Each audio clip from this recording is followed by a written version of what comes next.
La preuve qu'on va monter, c'est qu'on doit passer par le bas. Joseph a passé 30 années juste aux bas échelles.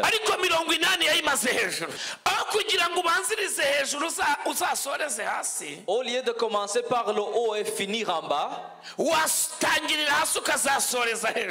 commence par le bas et tu finiras par le haut. S'il y a quelque chose de très désolant, c'est de voir un riche qui devient pauvre. Mais s'il y a quelque chose qui secoue le monde, 3 ou 4 choses. urufunguzo rwa kane rukwinjiza mu gihe cyawe nugura n'abamenya nugura n'uwabisigiwe akaguhuza n'igihe ibitekerezo byawe iyo byamaze kwaguka Imana izana ibintu byagutse ntabwo ari mu mwuka. Ce n'est pas un esprit. Mumuhekeya. Prenez bien soin d'elle. Alléluia. Alléluia. Yesu ashimwe cyane. Gloire à Jésus. Abinahanga ariko nago yari amaze iminsi ari mu kazi hanze y'iki gihugu. Elle habite ici mais elle était au travail en dehors de ce pays. Abakunda Yesu Kristo nimuvuge ngo haleluya. Et ceux qui aiment Jésus-Christ dites alléluia. Reka twongere dukomere umwami wacu amashyi. Nous acclamons pour notre Seigneur encore.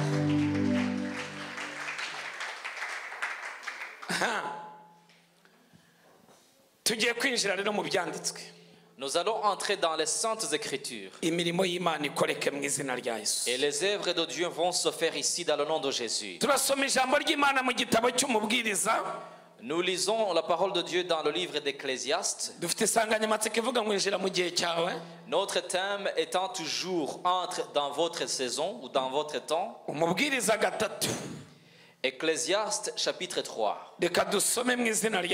Nous allons lire dans le nom de Jésus. Le bon lecteur qui a lu hier dans une Bible en Kirundi, on va lire en Kinyarwanda.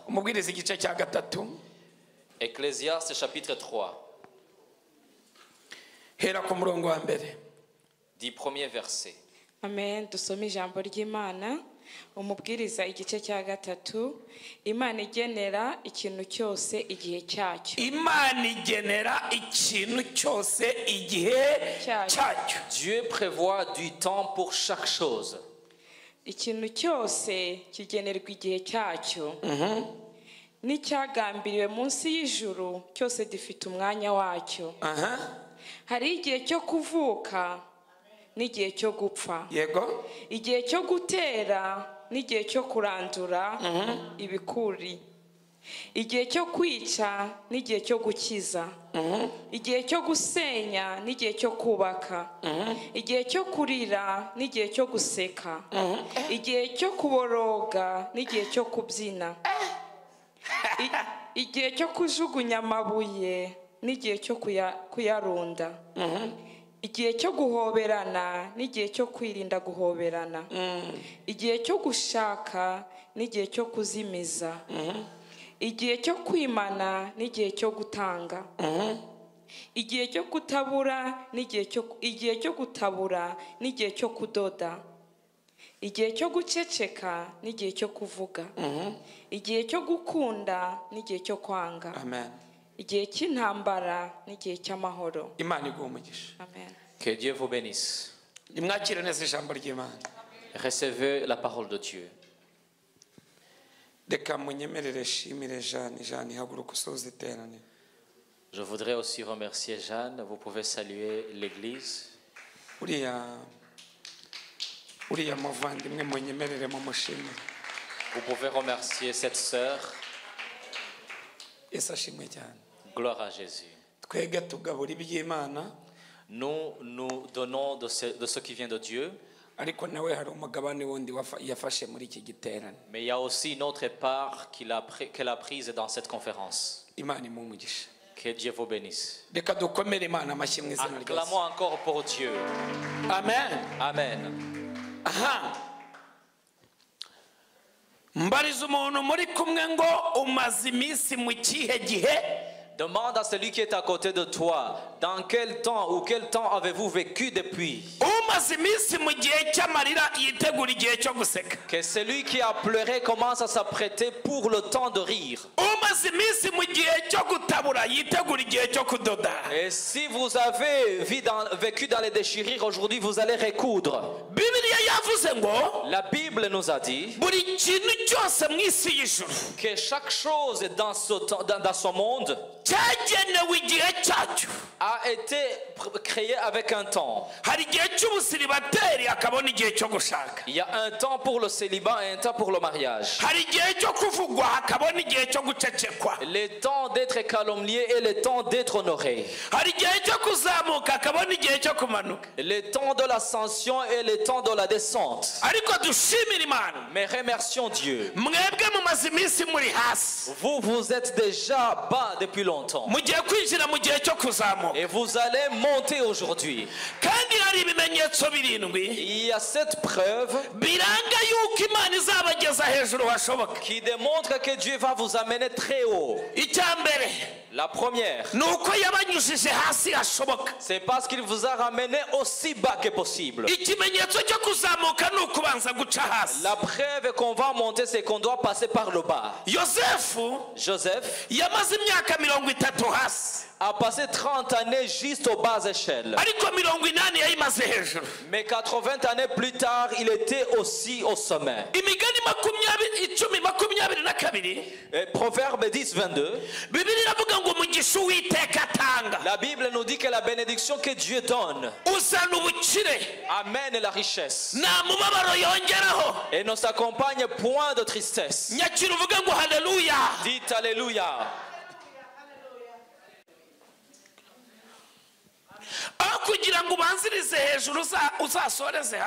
Au lieu de commencer par le haut et finir en bas, commence par le bas et tu finiras par le haut. S'il y a quelque chose de très désolant, c'est de voir un riche qui devient pauvre. Mais s'il y a quelque chose qui secoue le monde, 3 ou 4 choses.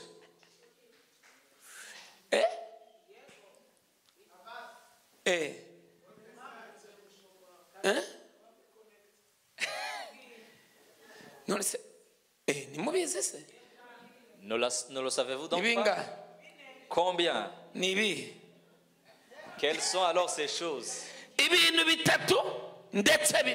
3 choses ou 4 choses qui bougent ou qui secouent le monde, que le monde ne peut pas supporter.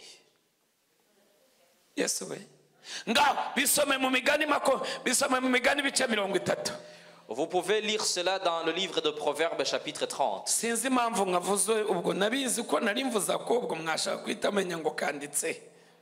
Je ne sais pas pourquoi je le dis, mais vous voulez quand même connaître où c'est écrit.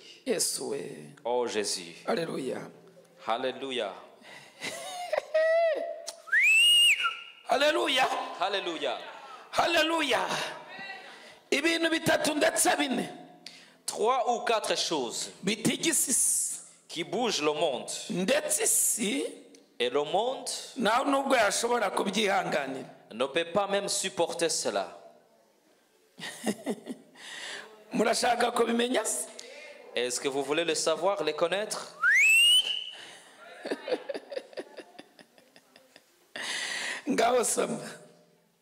Lisez alors. C'est le verset 21. Proverbe 30, verset 21. Amen. Tusome ijambo ry'Imana mu murongo wa 21. Hariho ibintu bitatu bitigisa isi ndetse na 4 itabasha kwihanganira. Umugaragu iyo ahindutse umwami. Umugaragu iyo ahindutse umwami. Iyo umugaragu ahindutse umwami, ibyo bintu isi ntiyabyihanganira. Ariko ndashimira Imana muri iki giterane, Imana igiye kuguha gutungurana, isi igiye gutigita kubw'icyubahiro Imana iguhaye. Alléluia. Quand un esclave devient un maître, le monde ne peut pas le supporter. Mais dans cette conférence, je remercie Dieu parce qu'il va te faire monter et il va te donner la gloire que le monde ne supportera pas. Deuxième chose, umupfapfa iyo aguye ivutu. Un insensé qui est rassasié de pain ne peut pas, donc le monde ne peut pas cautionner cela. Umugore w'igicamuke iyo atashye mu nzu.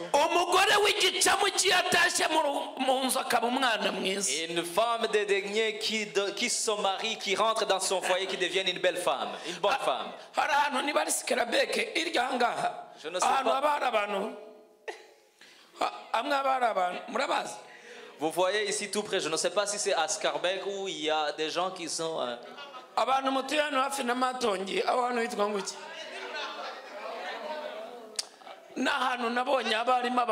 C'est dans des gens qui s'habillent d'une certaine manière. C'est la gare du Nord. Vous connaissez cet endroit? Quand je suis passé par là, j'ai fermé mes yeux. Mais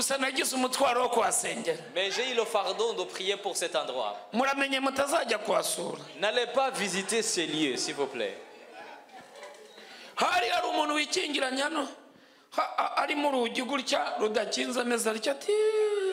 Donc il y a une vitrine et la porte était à moitié ouverte et il y a une personne qui était en train d'appeler. Imaginons alors si cette femme devient une bonne femme dans son foyer.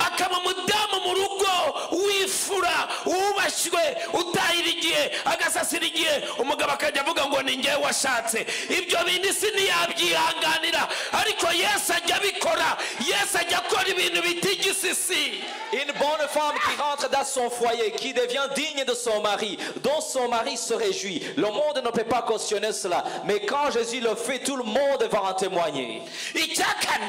Quatrième chose. Une servante qui hérite de sa maîtresse.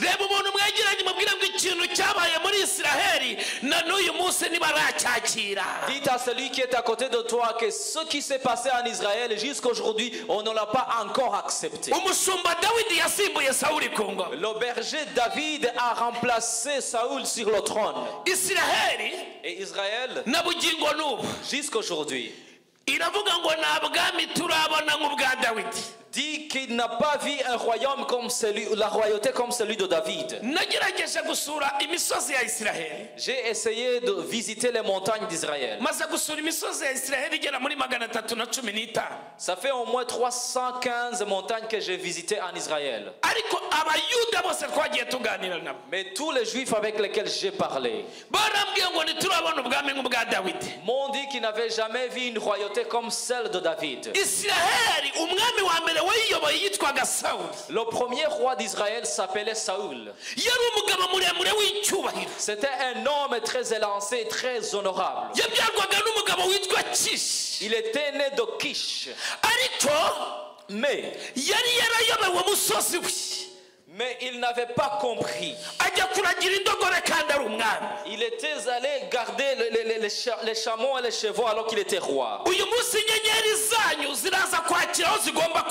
Aujourd'hui, vos étoiles vont briller là où elles doivent briller. Ceux qui étaient dans de faux appels, aujourd'hui, ça va changer. Saoul,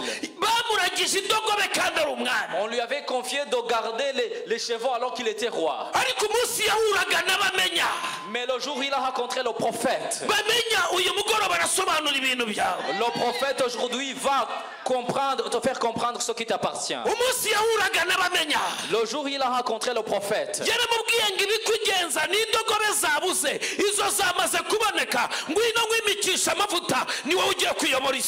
lui a dit, tu cherches les chevaux perdus, mais ils sont déjà trouvés. Mais je vais t'oindre et t'ordonner comme roi d'Israël avec l'onction. Acclamez pour Dieu dans le nom de Jésus. Quand une personne rencontre le prophète, sa vie s'améliore.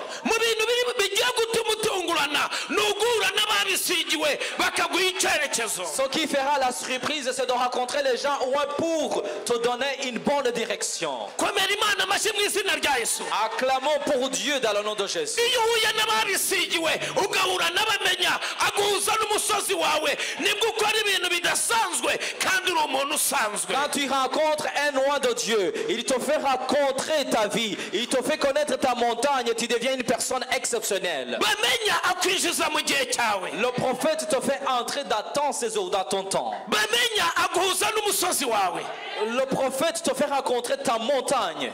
Iyo uvuye muri iyi si udakorera ku musozi wawe birangira nta musaruro ubonye kandi Imana yarakuremeye gukora ibintu bikomeye. Dans ce monde, quand tu n'as pas servi à ta montagne, tu le quitteras sans avoir accompli la volonté de Dieu, alors que Dieu t'avait créé pour cette volonté. Umunsi Dawidi, le jour où David yahuraga n'abamenya Samweli, a rencontré le prophète Samuel, nibwo yamubwiye ngo ntabwo gahunda yawe ari ukuragira inama ugomba kuba umwami. C'est au jour où il lui a dit, tu ne dois pas garder les moutons et les vaches, mais tu dois devenir roi d'Israël. Ntabwo Yesaya wamubyaye yigeze amenya inyenyeri ye, ariko profete Samweli yamenye inyenyeri ya Dawidi kari umwami. Isaac qui avait engendré David n'avait pas connu son étoile, mais le prophète Samuel qui ne l'a pas engendré l'a connu. Écoutez, tes parents peut essayer, mais il ne peut pas parfois te mettre sur ta montagne. Ton parent peut t'attendre et t'amener à Harvard. Tu vas peut-être étudier la construction alors que tu es médecin. Ton parent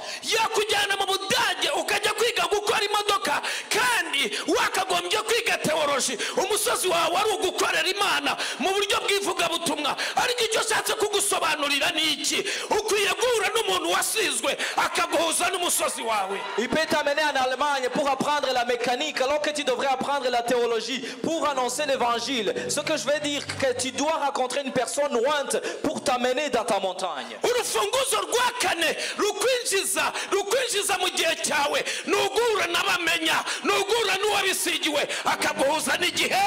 La quatrième clé qui te fait entrer dans ton séjour, c'est de rencontrer une personne ointe, de rencontrer le prophète pour te faire entrer dans ton temps.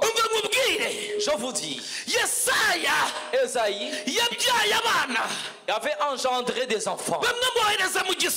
Certains étaient des militaires. Et quand il est arrivé à celui qui s'appelait le roi, David notamment, il lui a envoyé garder les troupeaux. Et il lui a envoyé dans les brebis. Il y a des fois où le temps te prend ensemble avec les gens.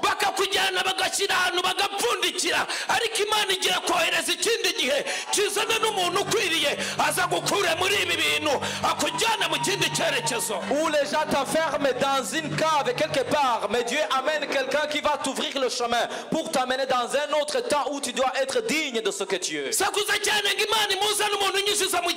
Que Dieu me fasse rencontrer quelqu'un qui me fait entrer dans mon temps. Que Dieu me fasse rencontrer une personne qui me fait entrer dans mon temps. Tu as rencontré beaucoup de gens, mais tu n'as pas rencontré ceux qui ont eu une révélation de ta vie.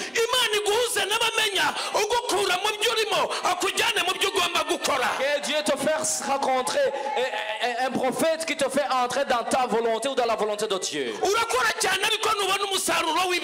Tu travailles beaucoup, mais tu n'as pas la récompense de tes efforts. Tu te fatigues beaucoup, mais tu n'obtiens rien en retour. Et tu travailles dans un lieu qui n'est pas le tien et tu ne fais pas ce que tu dois faire. Mais des fois tu fais même ce qui est juste, mais tu le fais dans un endroit qui n'est pas juste.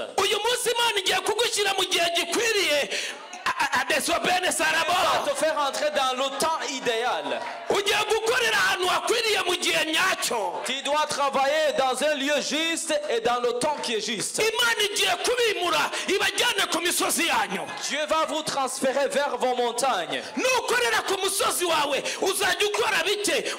Si tu travailles sur ta montagne, tu fourniras moins d'efforts pour plus de succès.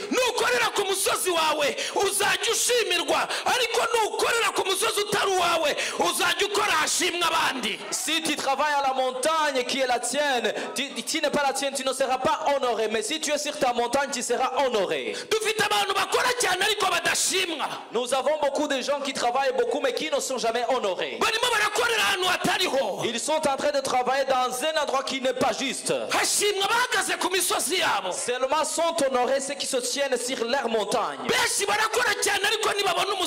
Beaucoup travaillent beaucoup mais ils n'ont pas les récompenses. Dieu amène le temps qui vont justifier ce que tu es en train de vivre. Ce soir tu vas sortir du désordre pour entrer dans ton temps.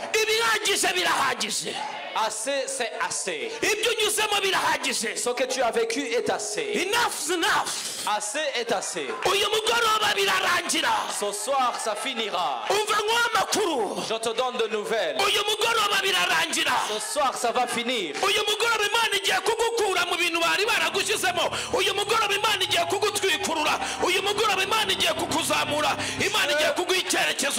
Dieu va t'élever ce soir et il va te donner une nouvelle direction. Dites alléluia.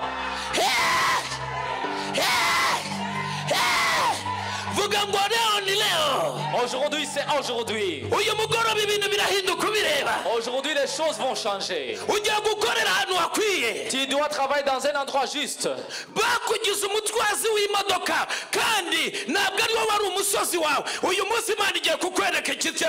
On t'a fait conducteur de véhicule alors que ce n'était pas ta montagne. Aujourd'hui Dieu te montrera une nouvelle direction. David a gardé les troupeaux alors qu'il était le roi.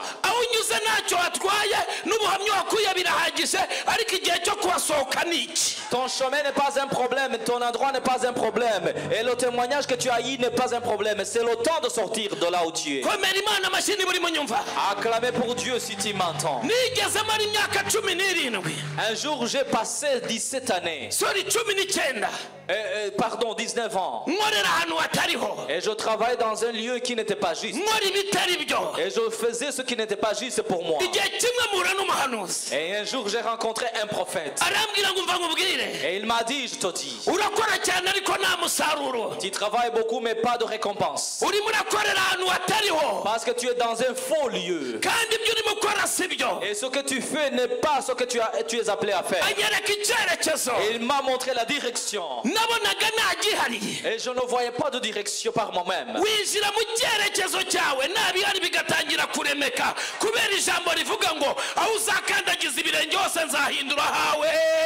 entres dans une direction et la direction commence à se créer à cause de cette parole qui nous dit que partout où nous foulerons les pieds, ça sera nos endroits. Je déclare aujourd'hui que Dieu sortira les gens de leur désordre. Dieu va faire entrer les gens dans leur saison. Acclamez pour Dieu si tu m'entends. Tu vas entrer dans le temps de la guérison, de la richesse. Dans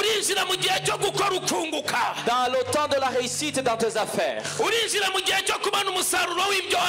le temps de recevoir la récompense de tes efforts. Tu vas entrer dans un lieu juste, dans un temps juste.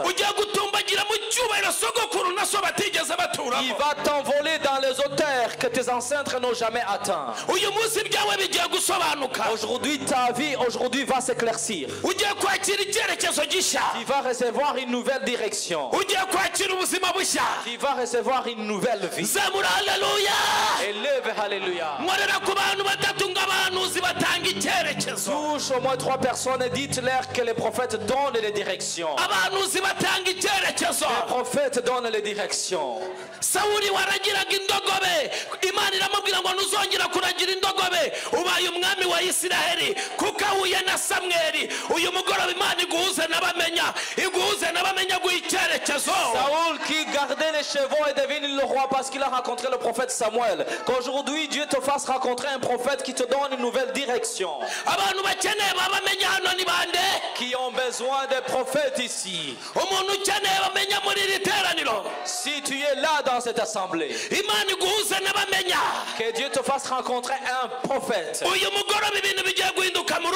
Ce soir, les choses vont changer dans ta famille, dans ton foyer. Les choses vont changer. Alléluia. Alléluia. Un jour, Gédéon était en train de battre le froment. Et c'était pour fabriquer le vin. Et il a pris la cuve et il l'a transformée en un mortier.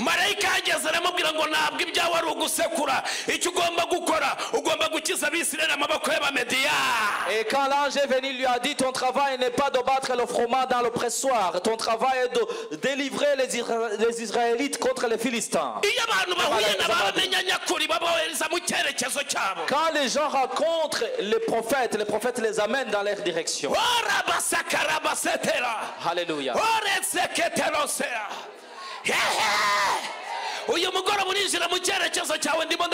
Aujourd'hui tu vas entrer dans ta direction, dans ton temps, je le sens.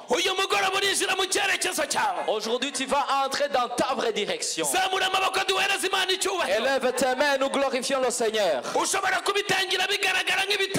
Tu peux commencer dans la faiblesse où il n'y a rien qui est évident. Mais à la longue ça sera créé devant toi. L'essentiel c'est que tu restes à ta montagne.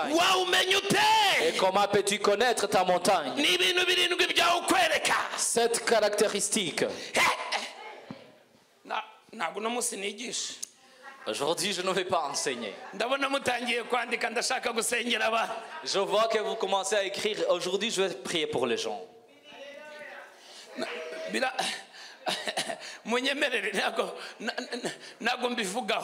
Permettez-moi, je ne vais pas parler beaucoup dans les enseignements. Vous voulez connaître, mais vous avez aussi la chaîne YouTube où vous pouvez suivre des séminaires.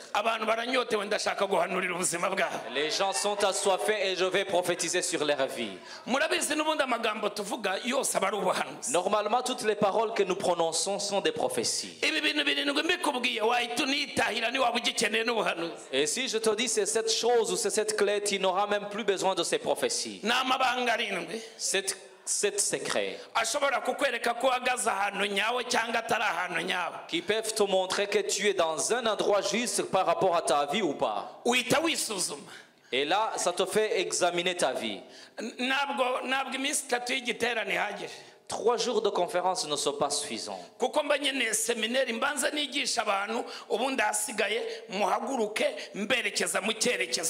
Parce que j'ai besoin normalement de temps pour un séminaire, pour enseigner, et ensuite je demande aux gens que je les aide d'entrer dans leur direction.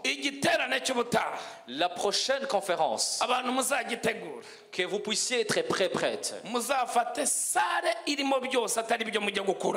Et que vous puissiez prendre une salle qui est tellement équipée de façon que vous n'avez besoin de rien de dehors.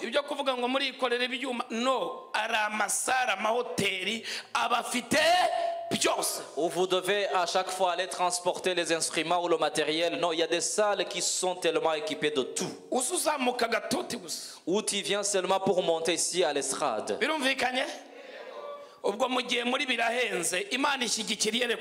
Et là vous commencez à dire c'est cher. Non, Dieu soutient toujours une révélation qui est là. Si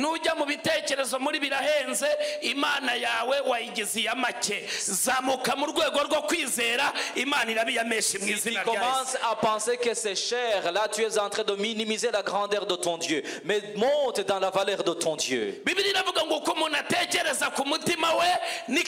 La Bible nous dit que telle une personne pense, telle elle est. Ce que tu n'as jamais pensé dans tes pensées, Dieu ne le fera jamais. Quand vos pensées s'étendent ou s'élargissent, Dieu amène aussi des grandes révélations. Dites Alléluia. Ce que je vous dis, je suis parmi les gens à qui Dieu a donné le don de la foi.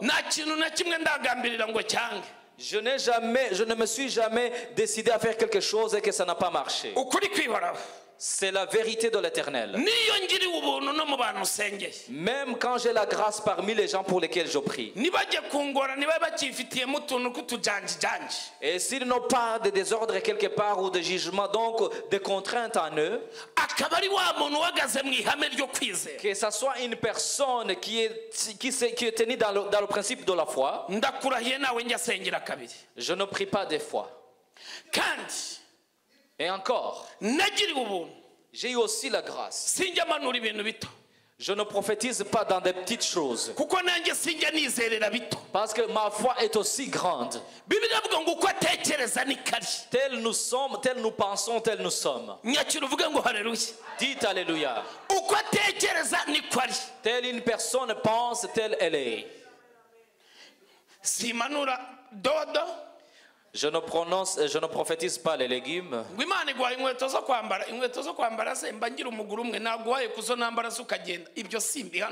Dieu te donne des chaussures, une paire de chaussures. Non, je ne fais pas ça parce que j'ai tellement de chaussures, je peux te donner déjà une paire et ça sera fait. Dieu me dit qu'il te donne à manger, non. Ce n'est pas la prophétie de Dieu. Peut-être il le fait, il utilise d'autres personnes pour le dire, mais pas moi. Si j'ai la révélation que tu as faim, je te donne à manger et c'est fait.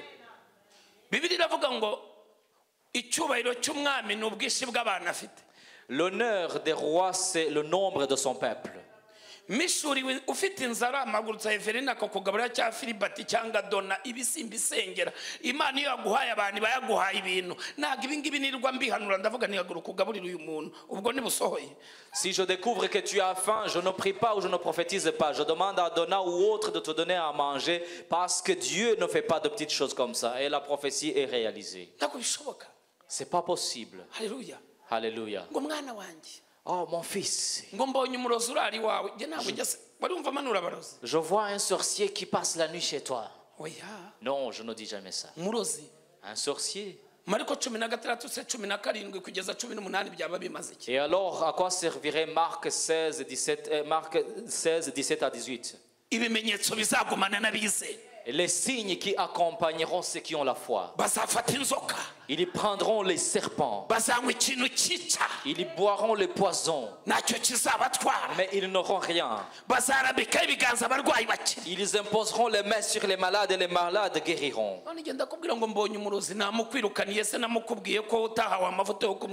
Et comment alors puis-je te dire qu'il y a un sorcier? Je vais le chasser puisque toi tu n'as pas reçu l'onction de chasser ce sorcier.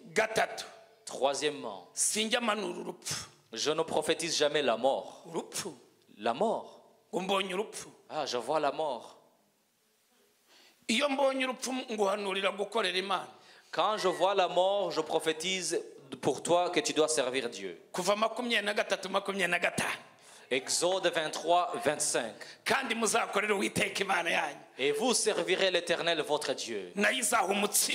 Et il vous donnera le pain.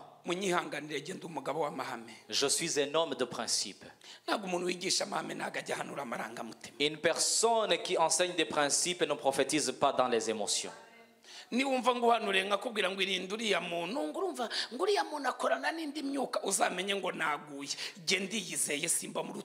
Si je te prophétise en disant fais attention à cette personne, il travaille avec les mauvais esprits, non, ça sera un mensonge, je serai tombé. Je suis assez confiant dans mon Dieu, je ne dis pas de telles bêtises.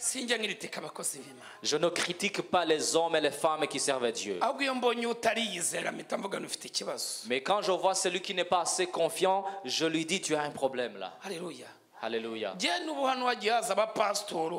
abantu bagakizwa ufite urusengero ndakugana ushaka abantu bahindutse bakiriye Yesu ugenda ubarere jyuzana nakoresheje ibiterane hano twigendera ibyo n'abarwanira abantu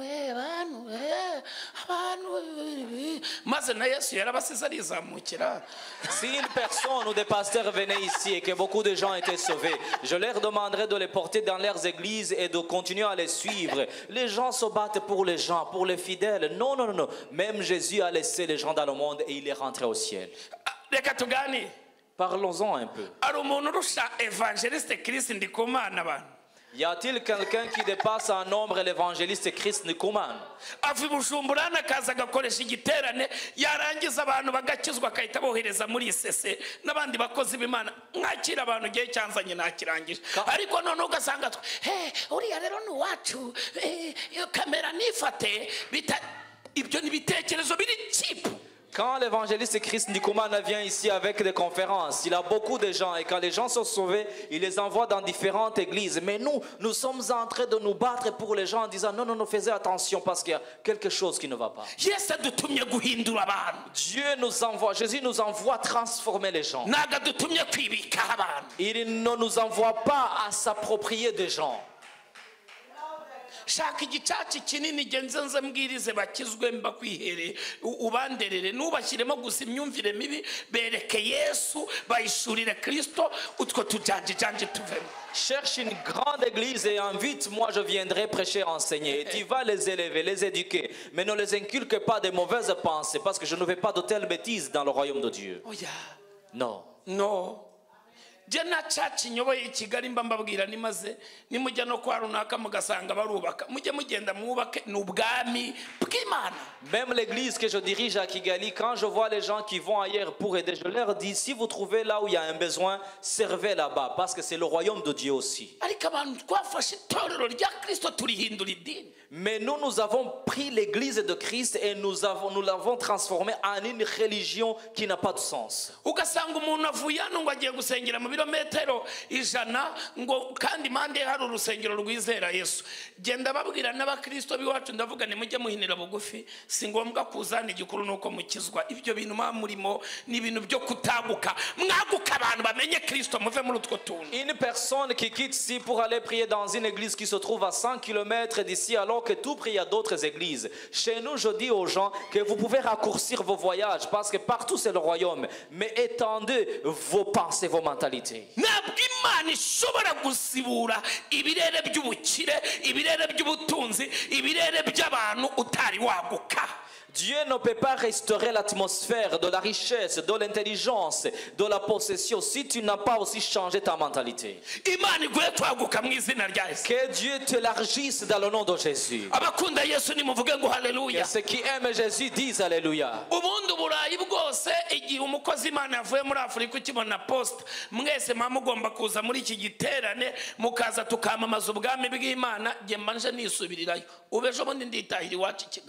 Normalement, quand vous voyez une personne, un homme de Dieu qui vient d'ailleurs pour des conférences, toute l'Europe devrait être là. Moi, je suis ici seulement pour quelques jours et peu après, je vais rentrer à Kigali.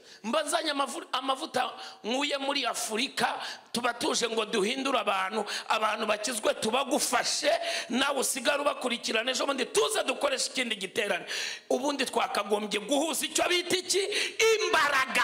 Quand j'arrive ici, j'amène une onction nouvelle depuis l'Afrique pour vous aider aussi à suivre les gens qui sont sauvés par Jésus-Christ. Normalement, nous devrions tous mettre ensemble nos efforts pour le royaume. Ariko iyo uri muri yaje. Mais quand tu es dans est-elle ou est-il venu aujourd'hui? Oh, il va prendre nos fidèles, mais non. Je les amène à notre Seigneur. Je les amène à Jésus. Ce sont des pensées de bas niveau. Sois étendu. Grandis. Et après, quand vous serez élargi, vous ne chercherez pas les gens vont vous chercher. Parce que les gens vous cherchent à cause de ce que vous avez en vous. Élevons la gloire de Dieu. C'est pour cela que je vous dis que la prochaine fois, essayez de chercher des grandes salles qui sont très bien équipées. Et si pour vous, vous n'y croyez pas, je mettrai mon genou par terre et je demanderai à Jésus, il va donner de l'argent. Les Français, vous avez compris? Ici, vous avez compris? États-Unis aussi? La Suède, vous le faites normalement. Les Suédois prennent normalement une belle salle. C'est comme un stade.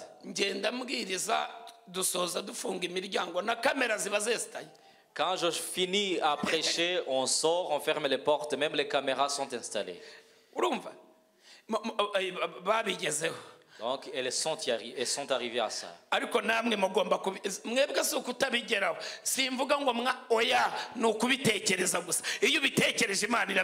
Pour vous autres, je ne vous demande pas d'y arriver. Je vous demande d'abord d'y penser. Parce que quand vous y pensez, Dieu vous donne ce que vous demandez. Acclamons pour Jésus encore. Hey, Alléluia. Alléluia. Vous habitez dans de belles maisons, donc Dieu doit aussi avoir une belle maison. Que ceux qui aiment Dieu disent Amen. Êtes-vous maintenant grandi?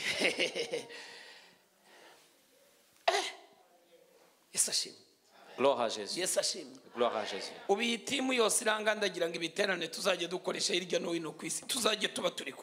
Je voudrais que les prochaines conférences, nous soyons avec toute cette équipe qui est ici, partout dans le monde.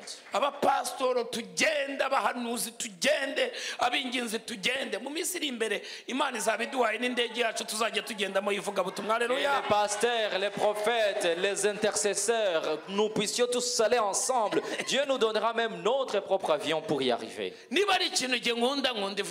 S'il y a quelque chose que j'aime, j'aime l'évangélisation. Alléluia. Alléluia. Ce soir alors, je vais faire entrer les gens dans leur temps.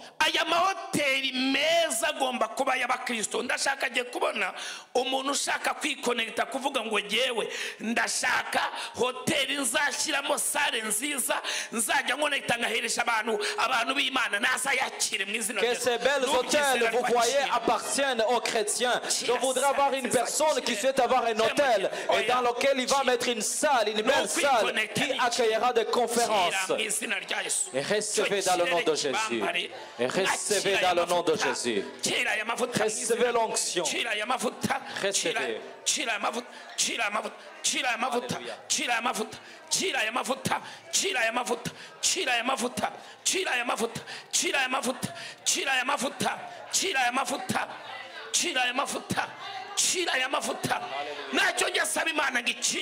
Aucune chose que Dieu ne me donne quand je demande.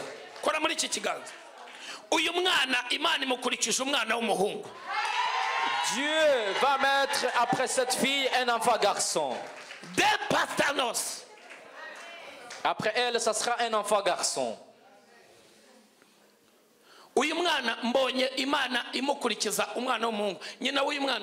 Je vois Dieu qui donne à ses parents un enfant garçon après cette fille.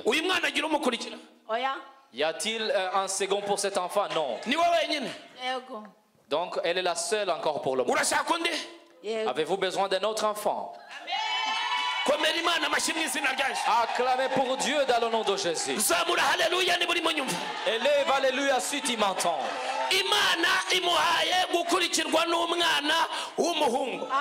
Dieu donne à cette maman d'enfanter un enfant garçon après cette fille. Tu as essayé, ça n'a pas fonctionné. Voici le miracle. Rentre dans la porte de la bénédiction. Acclamez pour Jésus. Quelque chose de spécial dans ta vie. Je vois la porte qui s'ouvre. Je vois la porte qui s'ouvre.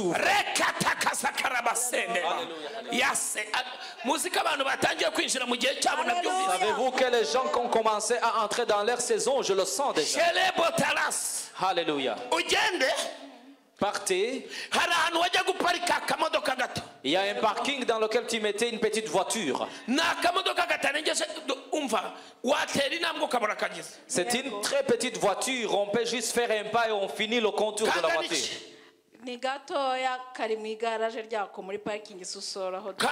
C'est une petite voiture dans son garage, dans le sous-sol.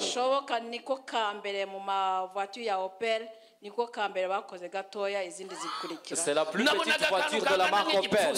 Je voyais quelque chose de la taille du poing.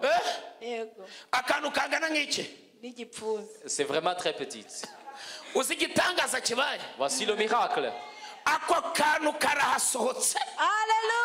Cette voiture sort de là.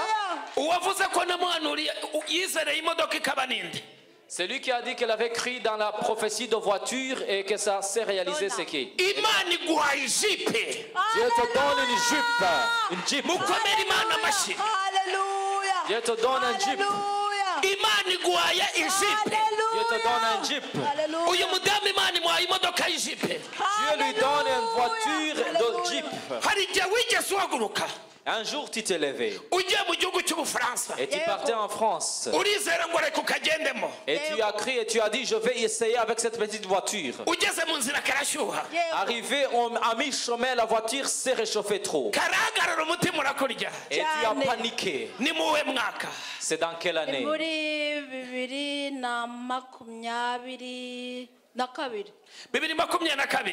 2022.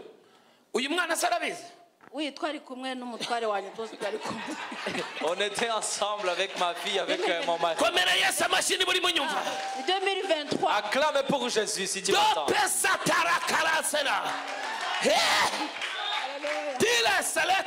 Alléluia. C'est Thomas Selas. Jari Andoma. Le ketano sanama. Dore asenema. Amen. Reba muri telefone yawe. Essaye de voir dans ton téléphone. Hari imodoka ufoto yushaka. Il y a une voiture que tu as fait une photo et tu voudrais bien la avoir. Komera Yesu mu machi. Acclamez pour Jésus. Alléluia. Do perasta. C'est un Jeep ou pas?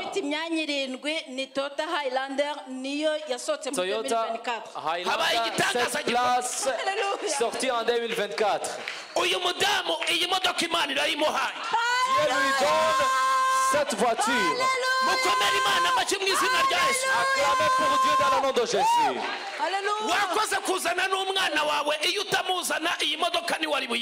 Merci d'être venu avec ton enfant, parce que si tu n'étais pas venu avec, tu ne l'aurais pas. Cette fille est bénie. Acclamez pour Jésus. Je vois la puissance. Élève alléluia. Élève alléluia.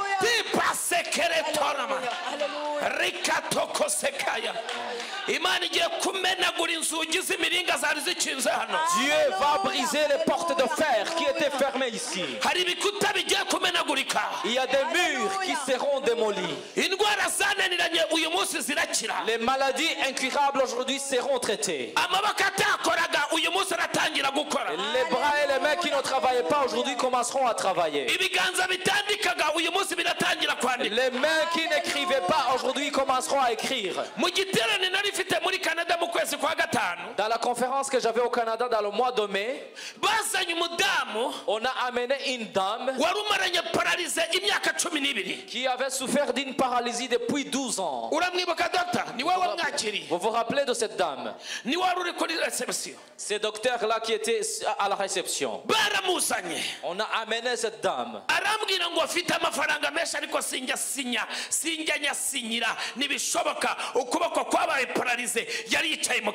Elle m'a dit, j'ai beaucoup d'argent mais je n'arrive jamais à signer sur les projets parce que ma main est déjà paralysée. Elle était dans une chaise roulante. Mais juste une chose, ce sont vraiment des gens qui avaient préparé des bons lieux, des bons hôtels.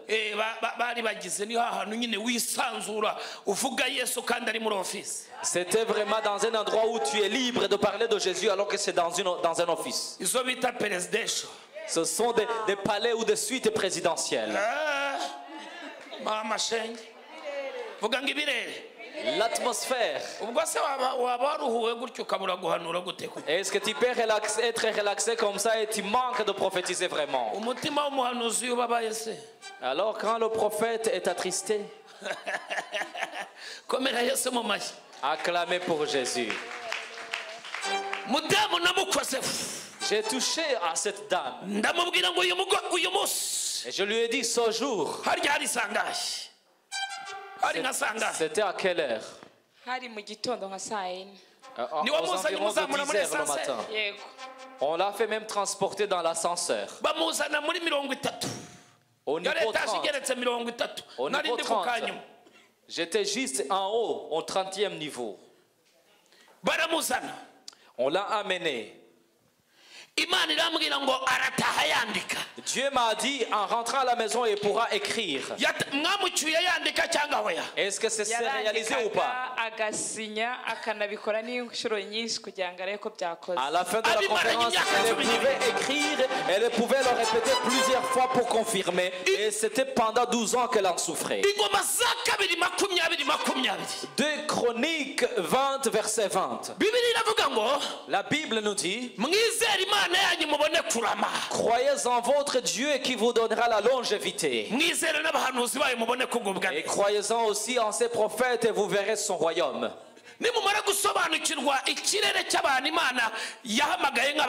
Quand vous aurez compris l'atmosphère dans laquelle marchent les gens que Dieu a appelés comme les prophètes, vos vies commenceront à changer. Acclamez pour Jésus. J'utilise l'esprit de l'autorité et je te donne cette voiture. Félicitations. Recevez et rentrez à la maison. Dieu vous bénit. Nous acclamons pour Jésus. Nous acclamons pour Jésus.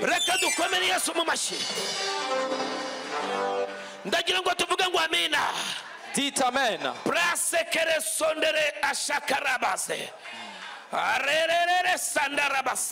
Alléluia.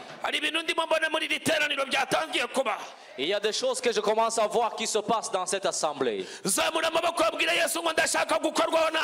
Lève tes mains et demande à Jésus d'être touché par lui. Dites, je vais entrer dans mon temps. J'entre dans mon temps. Aujourd'hui, j'entrerai dans mon temps. Aujourd'hui, j'entrerai dans mon temps. Aujourd'hui, j'entrerai dans mon temps. Aujourd'hui, j'entrerai dans mon temps. Aujourd'hui, j'entre dans mon temps. Acclamez pour Dieu dans le nom de Jésus. Et vous qui suivez en ligne, ce soir est le vôtre. Ne vous déconnectez pas avant de recevoir ce qui vous appartient. Alléluia.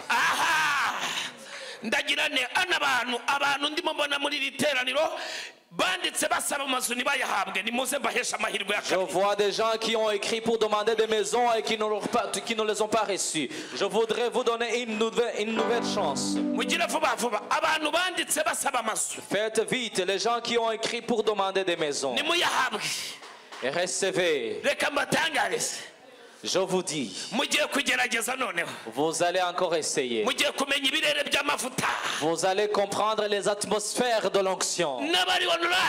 Et vous qui êtes en ligne, connectez-vous avec cette atmosphère. Je voudrais vous faire entrer dans le temps de recevoir vos maisons.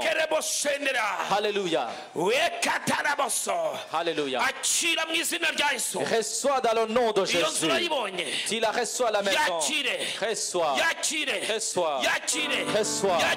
Reçois. Reçois. Reçois. La maison. La maison. La maison. La maison. La maison. La maison. La maison. La maison. Reçois la maison. Reçois la maison. Reçois la maison. Reçois la maison. Acclamez pour Jésus. Je vais vous dire que vous essayez de réécrire pour demander demain. Acclamez pour Jésus, je vois la force.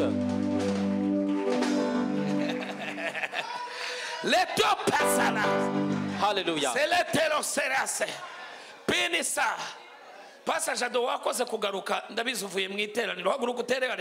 Pasteur Jado, merci d'être revenu. Je pense que tu étais dans le culte. Dites Alléluia. Que Dieu le bénisse abondamment. Alléluia. Alléluia.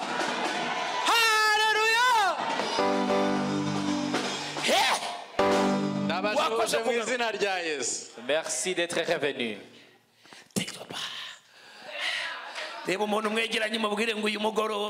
Dites à celui qui est à côté de toi ce soir. Il y a des choses qui vont arriver qui ne sont jamais arrivées auparavant. Répète ce soir. Les célibataires, Dieu va vous sortir de votre célibat. Ce soir.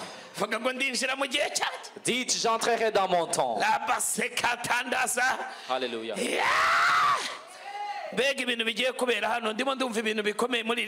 Comme ce qui va se passer dans cette assemblée sera vraiment très fort. Alléluia.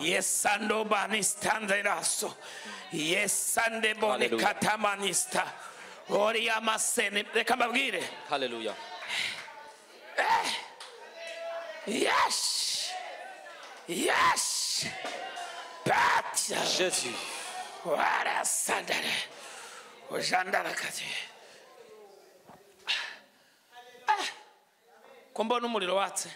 Le feu s'allume. Je vois le feu. Je vois le feu. Élève la gloire de Dieu.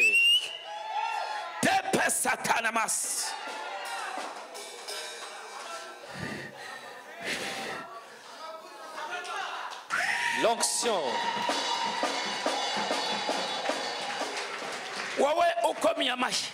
Toi qui acclames, Dieu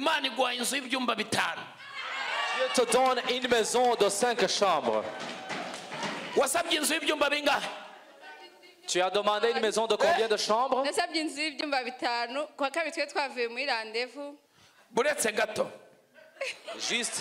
Juste un peu. Ne donne pas de nouvelles, toutes les nouvelles.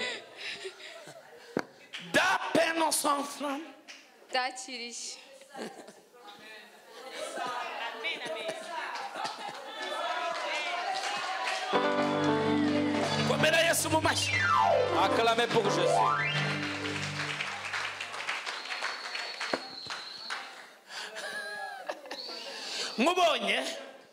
Je viens de voir. Tu étais en train de chercher une maison quelque part. Et dans un quartier, ton mari semblait avoir accepté ou aimé une maison, mais toi tu ne l'approuvais pas tellement. Et la maison que tu as refusée se trouve où?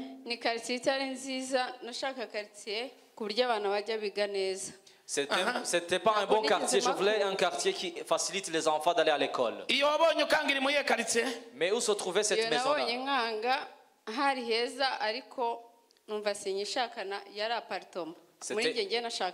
C'était une belle maison. Moi je voulais une maison, mais ça c'était un appartement.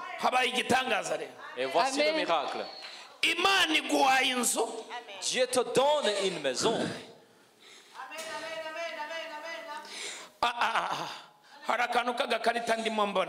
Je vois une sorte de carte qui s'apparente à une carte d'identité. Je ne l'ai pas amenée aujourd'hui. C'est une carte qui se trouve à la maison. Une petite carte. Voici le miracle. Je vois Dieu te donner la nationalité du pays que tu habites. Tu as déjà la nationalité? Je vais te donner les nouvelles. Acclamez pour Jésus. Élève Alléluia.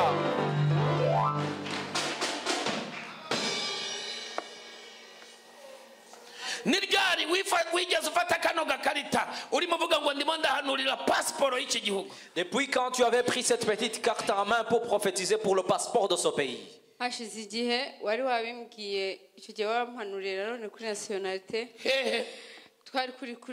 Ça fait longtemps que tu m'avais déjà prophétisé par rapport à la nationalité, mais c'était sur Zoom. Je devais prendre mon dossier et ma carte. J'ai dit, Seigneur, je me tiens dans l'onction du pasteur. J'ai eu le sommeil, mais je reçois la nationalité. Tu étais dans ta chambre. Je suis dans ma chambre. Étais-je avec toi? Les paroles que tu as dit. komera imana amashyi muri mu nyumva. Acclame Dieu si tu m'entends.